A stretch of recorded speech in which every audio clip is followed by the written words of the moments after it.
Today's lesson is all about how we extend trigonometry beyond right triangles. What we did in the previous lesson only applied to right triangles. When we do SOHCAHTOA, we talk about an opposite, and adjacent, the hypotenuse side. That assumes that we're working with a right triangle, that we have an angle that can fit inside a right triangle. But what if we have a larger angle? What if we have an angle like 160 degrees?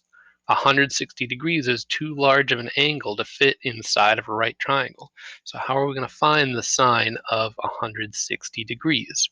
Or even larger angles. What about an angle that's something like 500 degrees, that's larger than a full circle?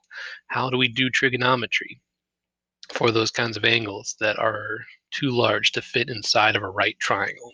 All right. And so the first thing that we're going to use is the idea of what we call a reference angle. We're going to draw a reference triangle. Even if the angle doesn't fit inside a right triangle, we're going to be able to draw a right triangle that's related to that angle. You'll see what I mean in a few minutes. But first, let's just talk about what the reference angle is. Okay. So it's got to be acute. It has to be less than 90 degrees.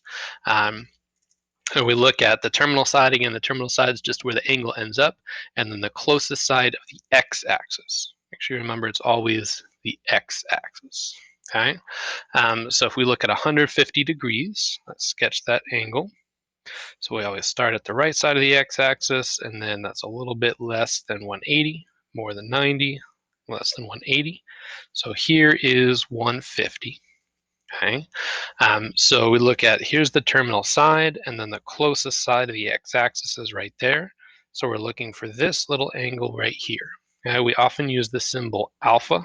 That's the Greek letter A, kind of looks like a fish. People say the Greek letter alpha, and represent the reference angle.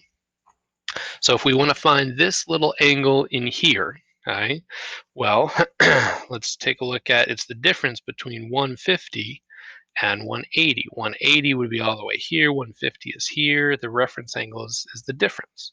So alpha, our reference angle, would be 180 degrees minus 150 degrees. If you weren't sure about that, you could say 150 plus alpha equaled 180, and then do the algebra. But if we take 180, take out the 150, we're left with that reference angle there. And so our reference angle is 30 degrees. Okay, what about 280? Well, 280 is just a little bit more than 270. So the angle starts here and rotates all the way down there. Okay, so there's 280 degrees. So where's our reference angle? Okay, sometimes people will get confused and they'll say that it's right there. They'll draw it with the y-axis, but don't do that. Never do that. Remember, the reference angle is always with the x-axis. Okay, so it's not just the closest axis, it's the closest side of the x-axis. So we're not going to use 180 over here anymore. Now we're going to use, over here, we're going to use 360. Okay, so the reference angle alpha is the difference between 360 and 280. Okay, if you take 360, take out that 280, you'll be left with this angle here. So we're going to have 360 minus 280. And again, you could think of 280 plus alpha would equal 360, but a lot of times we can skip right to there. And so this reference angle is 80 degrees. Okay, what about radians? Remember, we said sketching radian angles was going to be super important. Hopefully you can sketch this angle here. So we look at this and we say that's 1 1/6 pi. So if we want to sketch this angle here, remember that over here is pi, and this was pi over 2, and this was 1.5 pi's. And so if we're at 1 1/6, we're a little bit more than 1 pi, but we're less than 1.5 pi's. So we're going to be somewhere right there. Okay, so there's the angle 7 pi over 6. So the reference angle we're looking for, our alpha, is right in there. Okay, but now instead of thinking of this as 180, now we have to think of this as pi. Okay, so what we want to do is we want to take this large angle here, take out the 180, take out the pi, and we'll be left with the alpha. Okay, so we're going to take 7 pi over 6, and we're going to subtract pi. Subtract that straight angle right there, and you'll be left with that reference angle. Of course, we need common denominators, so we're going to say that's 6 pi over 6. 7 pi over 6 minus 6 pi over 6, just 1 pi over 6. Okay. So why don't you go ahead and try to find the reference angle for this fourth one here. Sketch that radian angle, sketch 5 pi over 3, look for the closer side of the x-axis, and then do some sort of subtraction to find the reference angle. Go ahead and give number 4 a try.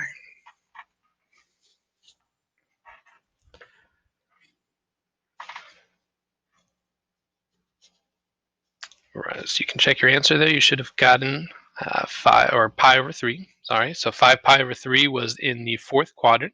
It's a little bit less than 2 pi. That was 1 2/3 pi. And so we had 1 pi over here. 1.5 pi's were more than 1.5 pi's. Were less than 2 pi's. So we were in the fourth quadrant. So we were closer to the right side, so we had to subtract with 2 pi. We take 2 pi, we take a full circle and subtract out this, and we're left with that alpha, that reference angle. And so we just get pi over 3. So notice this, we had 7 pi over 6, reference angle is just pi over 6. We had 5 pi over 3, the reference angle is just pi over 3. It's going to be one of the nice things about radians. The reference angle for radians is actually, we're actually often not going to have to do the work. And we'll talk about that more tomorrow. Okay, so here's why we use reference angles. To find the sine of a large angle like 160 degrees that doesn't fit inside a right triangle, we can look at the sine of its reference angle. Okay, so if you draw, if you don't believe me, you can draw it out and try it yourself. But 160 degrees, the reference angle would be 20 degrees. Okay, 160 is 20 away from 180. And so here they have the same sign. Now for cosine, we would have to stick a negative on it. For tangent, we'd have to stick a negative on it. We'll talk in a minute about how we know whether they'd be the same or the negative. But to find these trig values of these large angles that don't fit inside a right triangle, we can use the reference angle that does fit inside a right triangle. Okay, let me show you how that's going to look. Okay, so let's say that we have an angle that goes through this point, 3, -4. So that's going to be, let's see, oh, that's in the fourth quadrant, isn't it? Okay, so 3, -4 is down here somewhere. Okay, so our angle is this large angle that rotates all the way like that. Okay, what we're going to do is we're going to look, so the reference angle would be right here. Here's our alpha. We want sine, cosine, tangent, and all that for this large angle. But we're going to look at the reference angle in there. We're going to draw what we call a reference triangle. If you look at this reference angle, always draw your reference triangle with the x-axis. Again, the reference angle always with the x-axis. So this triangle is always going to be with the x-axis. Okay, we're going to draw in this little triangle here. Well, we knew that this point was 3, -4. Well, if this point is 3, -4, then this distance over here is 3. That's what the x-coordinate is it's the horizontal distance. X tells you how far you went sideways. Okay, so if this point is 3, -4, then we went 3 to the side right there. Okay, and then if the y-coordinate is -4, we went a distance of 4 down right there. Okay, and then that's a 3, 4, 5 triangle, so we know that the hypotenuse would be 5. I mean, you could use the Pythagorean theorem if you forgot about 3, 4, 5 triangle, but that's a pretty common one. Okay, and so then what we can do is we can use this reference triangle. Even though this angle that we're looking for isn't inside this triangle, we can still use this triangle with this reference angle because, like we said, the reference angle is mostly going to have the same trig values. So we can say if we looked at this right triangle, the sine for this right triangle, the opposite would be 4, the hypotenuse is 5, so we would say that sine is 4/5. Okay, now here's the thing though, that's for alpha, that's for the reference angle, that's for this right triangle. For alpha, the sine would be 4/5. But for the actual angle, there's this issue of it might be positive, it might be negative. How do we figure that out? All right. Well, what we do is we actually say that this 4 came from a y-coordinate of -4. We're actually going to imagine like we could have a negative side to a triangle. I know in geometry they said sides of triangles were always positive. For us, we're actually going to say if we went down here, right, if our y-coordinate was negative, we're going to look at that side like a -4. And so then our opposite side was -4. Our sign is actually -4/5. Okay, the 3 is positive, the x-coordinate was positive. We went to the right there, and we're always going to make the hypotenuse be positive. The hypotenuse is never going to be negative. But this y-coordinate was negative, so this side was negative there. All right, so then we can do all of our other trig functions here. We flip this, we get -5/4. And here, cosine adjacent is 3, so we have 3/5. Then the reciprocal, 5/3. Tangent, again, we're going to have this negative here for the opposite side. So we're going to say -4/3. And then the reciprocal, -3/4. Okay, so this is one way that we can extend sine, cosine, tangent trigonometry to angles that are outside of a right triangle. Is we draw the angle and then we draw this reference triangle right here. We use the reference angle. Okay, what about this one though? What if we have an angle that goes through the point 0, -2? Okay, so let's say 0, -2 is right here. So I have this angle. This angle right here. Here's my theta. Right? So definitely an angle too large to fit inside of a right triangle. Here's the problem with this one. The reference angle would be 90 degrees. Okay? The reference angle is actually supposed to be an acute angle. Remember, acute was less than 90 degrees. Right? So this one actually doesn't have a reference angle. If we looked at this angle, we can't find an acute angle. We can't find a reference angle. We can't draw a reference triangle. There's no way to do it. Okay? So we actually have another way to extend trigonometry. What we do is we take a look and we say, okay, well, when we could draw a reference triangle, here's what happened. Okay, and we can even do it in the first quadrant where the angle and its reference angle would be the same thing. Theta would be its own reference angle. If you take a look at this, if you have this point right here, if you have this xy, okay, well, what ended up happening was that the y was the opposite side of the triangle, and the x was the adjacent side. And then we call this hypotenuse r, the distance from the origin to this point right here is r, just like we had the 5 right here, 3, 4, and then this distance was 5. Right? So we call this distance r. Well, then what we had was that sine was the y over the r. Okay, the opposite over the hypotenuse. Cosine was the x over the r, the adjacent over the hypotenuse, and tangent was y over x. So we say, well, let's just go ahead and always use these, even if we can't draw a triangle. Even if we can't actually draw this triangle, these relationships, let's say that they still hold true. Okay, so let's use this one. So we know the x is 0, we know the y is -2. How about the r? Well, the r is supposed to be this distance from the origin to this point. So if I look at this distance here, well, all I did was I went straight down a distance of 2. I didn't go anywhere sideways, right? So that means that my r here equals 2.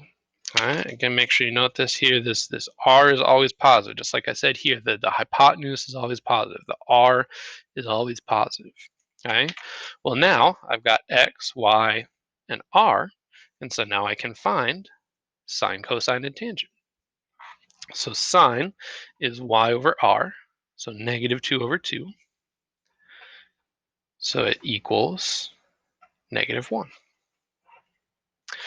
And how about cosine? Well, we can just find the reciprocal here. Reciprocal 1 over -1 is still -1. Okay, and then cosine. So cosine in the triangle, the adjacent side was x. So cosine, I'm going to say, is x over r.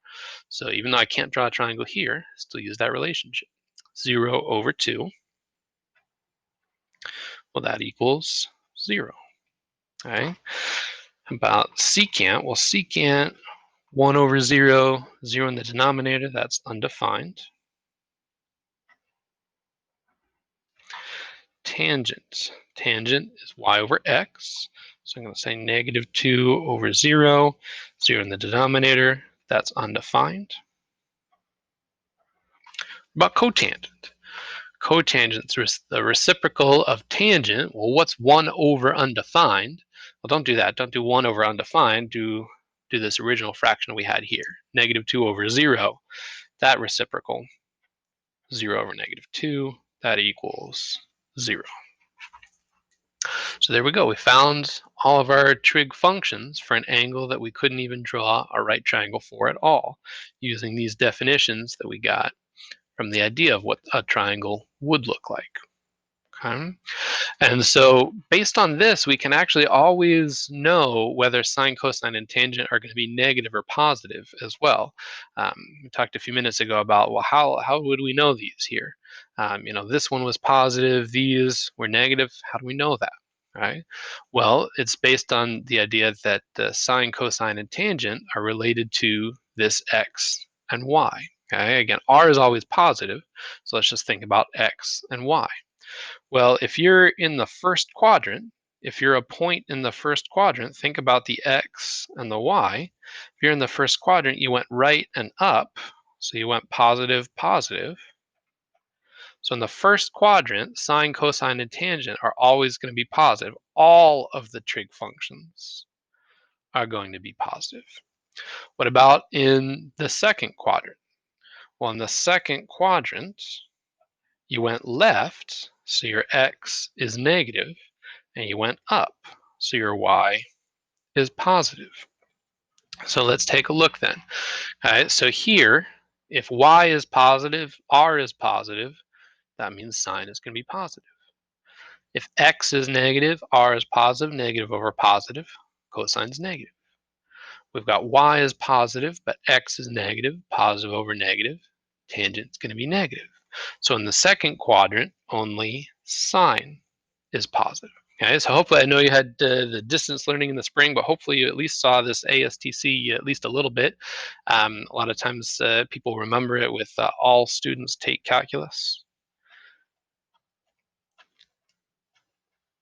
It's something you can use to help yourself remember this. All right, all students take calculus. It tells you which trig functions are positive in each quadrant. In the first quadrant, all the trig functions are positive. In the second quadrant, only sine is positive. All right, how about the third quadrant? We go left and down. So we've got negative, comma, negative. Well, if both x and y are negative, the y makes the sine negative, the x makes the cosine negative, but then tangent, negative over negative, becomes positive. So in the third quadrant, only tangent is positive. About the fourth quadrant, we go right and down. So x is positive, y is negative. And so using the same thinking, we see that in the fourth quadrant, only cosine is positive. Okay, so this is going to be really important here. This ASTC, you can remember it. All students take calculus. ASTC, what quadrant different things are positive or negative in. Can be very, very important. We're gonna use this probably like 1,000 times in this class. That might not even be an exaggeration. ASTC, all students take calculus, all of them sine, tangent, cosine. We will refer to this probably 1,000 times in this course. Okay, so let's try this problem now. Okay, now we did a very similar problem in the previous lesson, but I just told you this. I didn't tell you anything else, and I'm sure I said something about theta is an acute angle, or theta is inside a right triangle, or something like that. Okay, well now we can't assume that anymore. Now theta could be a larger angle. Theta could be a quadrant 3 angle. Could be a quadrant 4 angle. Theta could have gone in a full circle. We don't know. Okay, and so before we draw, we can't just automatically draw a right triangle. Theta might not fit inside of a right triangle. The first thing that we have to do is figure out what quadrant theta is in. How big of an angle is theta? And so we're going to use ASTC. We're going to start right off the bat. Here's our first time out of 1,000 of using this in this class, okay? And we got to kind of be a detective. We got to look at our clues, and let's do process of elimination. Okay, we know that sine is positive. Well, in the first quadrant, everything is positive, so that's a possibility. In the second quadrant, sine is positive, so that's a possibility.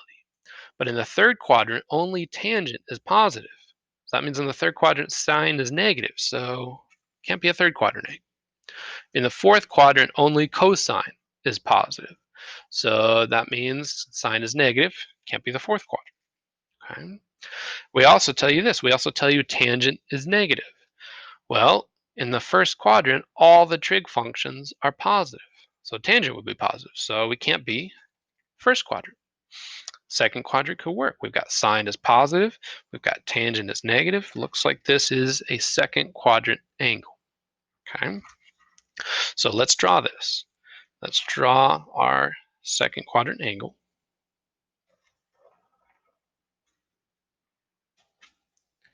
So here's our theta. Theta does not fit inside of a right triangle, right? But that's okay. We can draw our reference triangle. We can draw this reference triangle here. We can use this reference angle. Okay. So then we know that sine is 5/13. Well, if sine of theta is 5/13, then sine of the reference angle also has to be 5/13. So we know that the opposite side is 5. The hypotenuse is 13. Okay. And then the adjacent side, that might be one that you know, 5, 12, 13. Okay. Now, here's the part that a lot of people are going to miss. Okay, we did all this work to figure out what quadrant this is in. So far, we haven't actually used that at all. Okay, I mean, we drew it over here, but I mean, drawing it there right now, is that any different than if we had just gone straight here and put theta inside there? So far, we haven't actually used the fact that it's in the second quadrant. Why does the fact that it's in the second quadrant even matter? What's important? Okay, well, think about if we're in the second quadrant. Think about this as a point right here. If that's a point, okay, we went sideways 12 and then up 5. That would be our x and our y. We'd have 12, 5. But wait a minute, this isn't the point 12, 5. 12, 5 would be in the first quadrant. If you went to the left, that would be negative 12, 5. Left, we have to count as negative. Okay, we went up 5, so the 5 is positive. This point would be negative 12, 5, so the 12 is negative, and the 5 is positive. Okay. Now, if you didn't know 5, 12, 13, you could have always used Pythagorean theorem, right? You would have said 5 squared plus x squared is 13 squared, so 25 plus x squared is 169. X squared is 144. And so notice here now you would have to actually say x is plus or minus 12. We're not just in geometry land anymore. Okay? We're not just dealing with right triangles anymore. We can't say, oh, in geometry everything's positive. You're not in geometry anymore. You're in precalculus. Things can be negative in precalculus. So you would have to think about plus or minus. And it's the direction that you went that tells you whether it's positive or negative. Okay, right and up are positive, left and down are negative, just like with x, y coordinates. All right, so then our sine, we will have opposite of our hypotenuse. And again, remember that hypotenuse is always positive, r is always positive. So we've got 5/13 here, 13/5 here, and then cosine negative 12/13 here, negative 13/12 for that one. Tangent 5/-12, negative 12/5. Okay, so we started by drawing a triangle. Or sorry, actually, we started by figuring out what quadrant it's in. Start by figuring out what quadrant it's in so that you know where the angle is. Then you can draw your triangle, label your sides. You can figure out your missing side, and just make sure you think about whether your sides should be positive or negative based on this x, y coordinate thinking. Based on if you go left, the x is negative. If you went down, the y would be negative. Okay. Go ahead and use all that thinking. Go ahead and give number 2 a try. Okay. Notice we're starting you with secant. It's probably not one that you're super used to. I would probably figure out, well, if secant is 4, what is cosine? And then go from cosine the way that they're used to there. And don't forget, use ASTC. 1,000 times in this class, here's your second time. Start with that. Okay, start with ASTC. Use the cosine, draw your triangle, label your sides. Think about whether the sides are negative or positive by thinking about x and y coordinates. Go ahead and give number 2 a try here.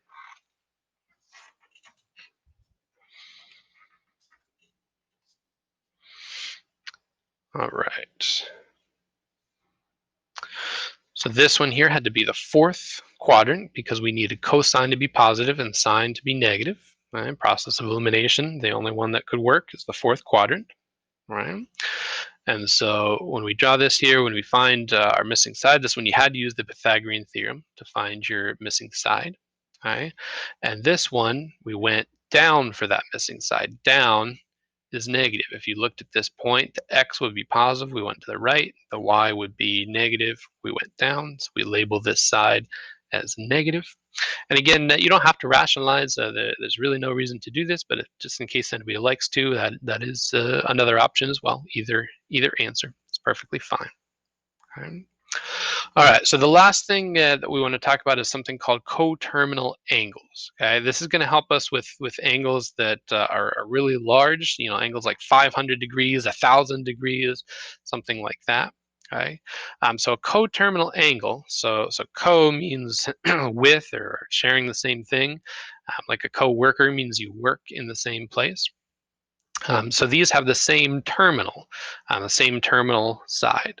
So that means, well, I mean, the terminal side is really like what we sketch, what we look at for an angle. Okay? This side right here, like where the angle lands, where the angle ends up, that's the terminal side. Well, if they have that same thing, they're not necessarily the same angle. It just means they landed in the same place, but maybe they rotated differently. Okay? Maybe instead of rotating the positive direction, maybe rotated in the negative direction. Or maybe you rotated in a few full circles before you landed here. Okay, but coterminal angles, they land in the same place, they have the same terminal side, they kind of look the same in terms of where the angle is. They just might have spun around different ways. Okay, well, the only way to land in the same place but have spun around different ways is that you spun around by different amounts of full circles. Okay, so if I take this, if I rotate backwards a full circle, then I get that negative angle. Okay, or if I'm already here and then I go an extra full circle, then I still land in the same place. Okay? Now, the reason this is useful is because coterminal angles are going to have the same trig values. So sine of 370 degrees is going to be the same as sine of 10 degrees. Okay, so if we take 10 degrees, add a full circle to it, we get 370. Because they land in the same place, they have to have the same trig values. Because remember, we've got these definitions here. We've got these definitions of the sine, cosine, tangent based on this point on the terminal side. If they have the same terminal side, they have the same x, y, and r, and so sine, cosine, and tangent have to be the same. Okay. So let's just try to find some positive and negative coterminal angles here. It's just going to be this differing by one or more full circles here. So it's going to be plus or minus in degrees. A full circle is 360. About radians, do you remember what a full circle is in radians? In radians, it would be plus or minus 2 pi. Okay, so here we'll do 45 degrees plus 360 degrees, 405 degrees. There's a positive one. To get a negative one, we would subtract. Okay, that's going to be negative 315 degrees. Again, in radians, we'll just do 2 pi instead of 360. So pi over 6 plus 2 pi. We need common denominators. So that's 12 pi over 6. So 13 pi over 6. And then for a negative one, we'll subtract. Common denominators. That's 12 pi over 6. So negative 11 pi over 6. Okay. The big thing again will be recognizing coterminal angles to recognize that it's the same trig values. If I asked you to find sine of 370 degrees, instead you can just go ahead and find sine of 10 degrees. You could ignore that extra full circle.